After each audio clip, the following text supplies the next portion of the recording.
Ok, on est parti. Aujourd'hui, on va aborder un sujet qui revient beaucoup. Comment se lancer dans l'entrepreneuriat quand on part de rien et qu'on ne sait même pas par où commencer. Parce que beaucoup de personnes n'ont pas d'entourage dans l'entrepreneuriat, n'ont pas de modèle inspirant, n'ont pas forcément de ressources financières ni de structures établies pour les guider, mais qui ont quand même cette envie d'entreprendre qui germe en eux, cette envie profonde de lancer et de créer quelque chose qui leur ressemble, qui vous ressemble. Donc dans cette présentation, je vais vous partager 5 questions essentielles à vous poser pour structurer votre idée, poser des bases solides et transformer votre envie en un véritable projet entrepreneurial.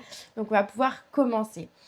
Avant ça, petite présentation rapide pour celles et ceux qui ne me connaissent pas encore. Moi, je m'appelle Loane Rouillard, je suis consultante au sein de l'organisme de l'incubateur Business Learn. Notre mission aujourd'hui, c'est d'accompagner les débutants à définir et développer un projet en ligne qui leur correspond vraiment, en partant de leur situation actuelle pour construire quelque chose de concret et de viable. Nous croyons vraiment et sincèrement que l'entrepreneuriat est accessible à tous, à condition d'avoir du coup la bonne méthodologie et les bonnes questions à se poser dès le départ. On va pouvoir passer à la première question qui est pourquoi tu veux entreprendre ?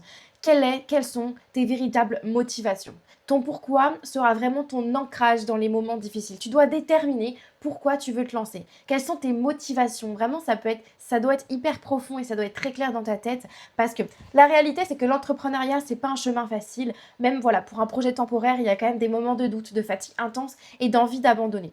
Ton pourquoi, c'est ce qui va vraiment te maintenir debout dans ces moments-là. Ça va être la raison pour laquelle tu es discipliné, pour laquelle tu te bats tous les jours, tu te lèves tous les jours et pour laquelle tu ne lâches pas. Voilà, sans cette clarté, tu risques d'abandonner à la première difficulté. Je t'ai mis quelques exemples de pourquoi.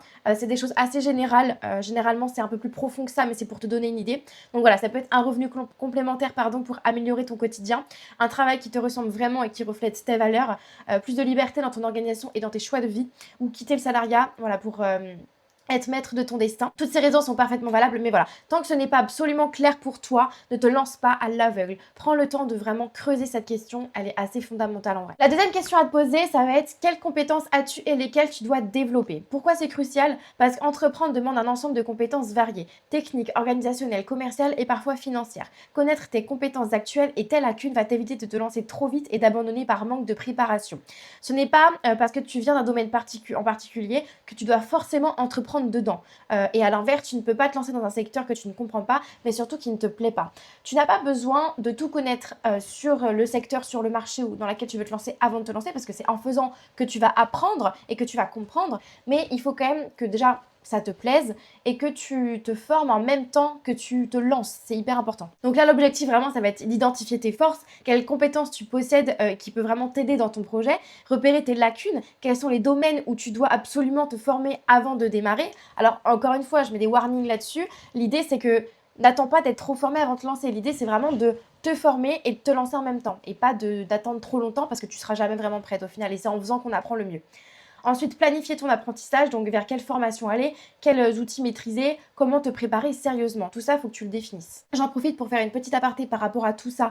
Donc voilà, si tu es aujourd'hui alternante, salarié ou en reconversion professionnelle et que tu souhaites définir un projet en ligne qui fait réellement sens pour toi, on a réouvert quelques places en consultation offertes au sein de notre organisme. Donc voilà, l'idée de ce rendez-vous, ça va être de prendre une trentaine de minutes avec toi pour te guider étape par étape dans la définition de ton projet, comprendre tes situations actuelles, comprendre tes craintes, identifier les forces et les opportunités uniques qui s'offrent à toi, définir un projet qui te correspond vraiment. Prends cet appel, c'est complètement offert. Le lien se trouve dans la description de cette vidéo. Donc voilà, je pense sincèrement que ça peut t'aider à te débloquer et enfin passer à l'action. Prends ce petit rendez-vous avec moi, ça ne mange pas de pain, tu n'as rien à perdre. Au contraire, tu as tout à gagner. C'est une prise de renseignement, c'est complètement offert. Donc n'hésite surtout pas. On va pouvoir passer à la troisième question qui n'est pas négligée. As-tu fait une étude de marché? Beaucoup de personnes se lancent sans faire cette étape cruciale et avancent complètement dans le flou, espérant que leur idée va fonctionner par magie. Sauf qu'en fait, c'est une erreur qui va te coûter en temps, qui va te coûter cher en temps, en énergie et même parfois en argent. Analyser ton secteur, c'est hyper important. Ce qu'il faut que tu fasses dans un premier temps, c'est analyser ton secteur, comprendre les tendances, les opportunités et les menaces de ton marché. Dans un second temps, identifier tes concurrents, savoir qui fait quoi, comment ils le font et quels sont leurs points forts et leurs points faibles.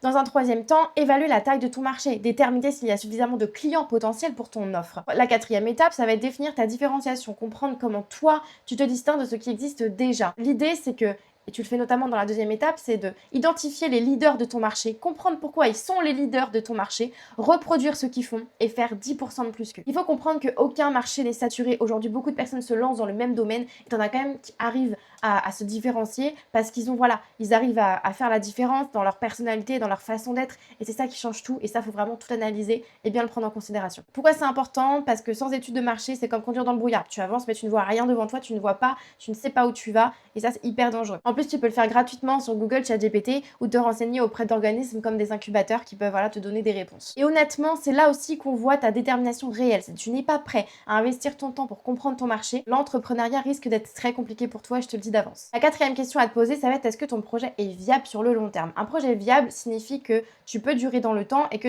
il peut devenir rentable. Entreprendre à perte, c'est possible au début, mais pas sur le long terme si ton objectif est économique. Quand je parle d'objectif économique, c'est parce qu'il faut comprendre qu'il y a deux types d'entrepreneuriat. Tu as l'entrepreneuriat économique, créer une entreprise pour générer des revenus, mais tu as aussi l'entrepreneuriat social, créer une association, une ONG à but non lucratif. Je suppose que si tu m'écoutes aujourd'hui et si tu suis mon contenu, tu es plus intéressé par le fait d'entreprendre de façon économique, donc aller générer des revenus. Mais je te mets quand même cette petite distinction si jamais ça peut t'intéresser et même pour comprendre un petit peu les choses de façon globale. Et donc concrètement, les 3 points à voir ici, ça va être du coup rentabilité. Si ton but est de vivre de ton activité, il faut penser rentabilité dès le départ. Durabilité, ton projet peut-il résister aux fluctuations du marché et aux imprévus?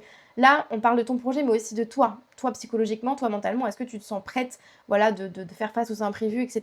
Parce que tu en auras forcément. Et dernière chose, évolutivité, as-tu la possibilité de faire grandir ton projet au fil du temps? Une autre question qui est assez essentielle que tu dois te poser, c'est à quel moment précis ton projet peut devenir rentable. Si tu n'as pas de réponse claire à toutes ces questions, il est vraiment temps que tu retravailles ton business model. Cinquième et dernière question, justement, quel est ton business model? Comment ton entreprise gagne-t-elle de l'argent? Le business model, c'est quoi? C'est ton modèle économique, la manière dont tu transformes ton activité en revenus concrets. Sans ça, tu n'as pas d'entreprise, tu as un hobby coûteux. Je t'ai mis là 2 exemples de business model pour que ça te parle un petit peu plus, pour que tu comprennes de quoi je parle.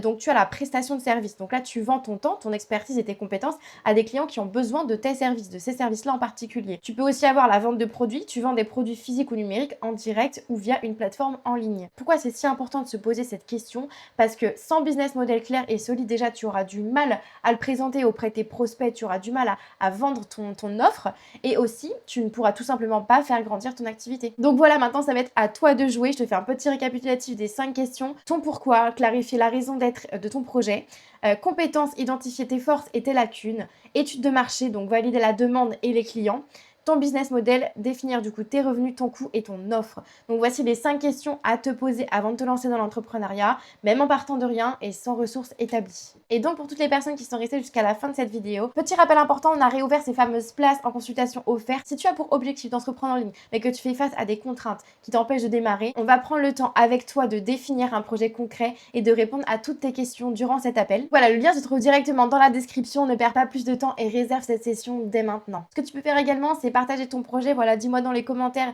où est-ce que t'en es et dans quel domaine t'aimerais te lancer, pardon. Et si cette vidéo t'a aidé, tu peux t'abonner à mon compte pour ne pas manquer les prochains contenus. C'était Loane et on se retrouve dans une prochaine vidéo.